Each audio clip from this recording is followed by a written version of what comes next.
Sean bienvenidos a El caso de mi muerte, un juego de mesa de carácter interpretativo en el que los jugadores se dividirán en dos roles. Un jugador será el fantasma y el resto serán detectives. El fantasma tendrá que guiar a estos detectives a quién es el asesino y cómo se le mató, pero sin poder decir ciertas palabras. Para empezar una partida, el fantasma tendrá que escoger quién es el asesino y con qué arma se le mató. Todo esto desde las cartas que tiene enfrente de la mesa. Cada jugador tiene una selección de estas cartas, las cuales son invisibles para el resto de jugadores. Una vez los escoja, tendrá que irse a los 4 mazos de pista que están a un lado de la mesa, y tendrá que sacar la carta correspondiente a cada uno de los mazos.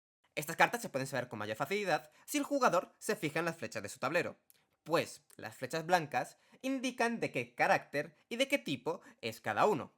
Para hacer cada historia, también se tiene en la mesa una guía de qué significa cada una de las flechas y sus símbolos. Una vez sacadas las 4 cartas, estas se tienen que llevar a un lado de la mesa, y el resto se tienen que juntar para formar el mazo de pistas. Ahora, los jugadores tendrán que crear sus mazos, los cuales consistirán en una carta de fantasma, una carta de reacción, 2 cartas de habilidad y la cantidad de cartas de pista correspondiente al número de detectives en la mesa. Por ejemplo, al haber 2 jugadores y un solo detective, serían 4 cartas de pista. Al tratarse de 3 a 4 jugadores y habiendo 2 a 3 detectives, se tendrán que coger 3 cartas de pista. Y finalmente, de 5 a 6 jugadores o de 4 a 5 detectives, se tienen que coger 2 cartas de pista. Para empezar una partida, el fantasma tiene que contar una historia, la cual realizará a base de las cartas restantes en la baraja de pistas. Pero no cogerá todas. Tiene que coger la misma cantidad que las que tienen los jugadores en mano. Cartas de pista, importante. En esta historia tiene que intentar indicar qué es lo que pone en sus cartas, pero sin poder decir exactamente lo que está escrito. Por ejemplo, si en la carta dice no tiene un bastón, tendrá que recurrir a tácticas más elaboradas, como por ejemplo, referirse que está visitando una universidad. Estas historias que creen los fantasmas pueden ser tan adornadas y tan elaboradas o poco elaboradas como uno desee. Aquí ya depende de cada jugador.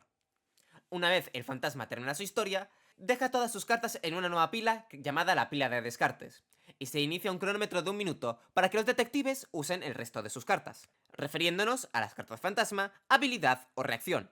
La fase de deducción comenzará cuando todo el mundo esté de acuerdo para ello, o cuando ninguno de los jugadores lance una carta de fantasma dentro del tiempo estipulado. Cuando se lanza una carta de fantasma, el fantasma tendrá que contar una historia con las cartas del mazo de pistas o con las cartas de otro jugador.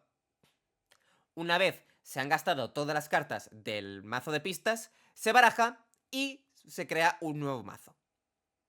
Otra vez en la fase de deducción, se volverá a poner un cronómetro de 1 minuto, el cual delimitará el tiempo en el que los jugadores pueden dar sus deducciones.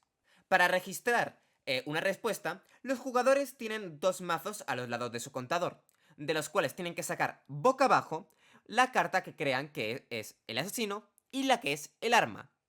Estas se ponen boca abajo enfrente suya, y una vez que el resto de jugadores sacan sus cartas o el tiempo acaba, estas se dan la vuelta. Y el fantasma cuenta quién es el asesino y con qué arma se le mató.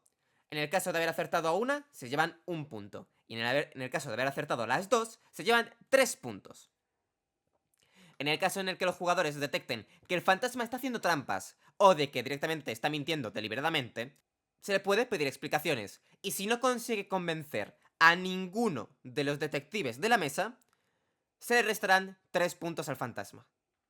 Una vez terminadas las deducciones, se cambia de fantasma, se dejan todas las cartas en sus correspondientes mazos y se repite el ciclo hasta que todos los jugadores hayan sido un fantasma. Y el que tenga más puntos al finalizar de la última ronda será quien gane el juego.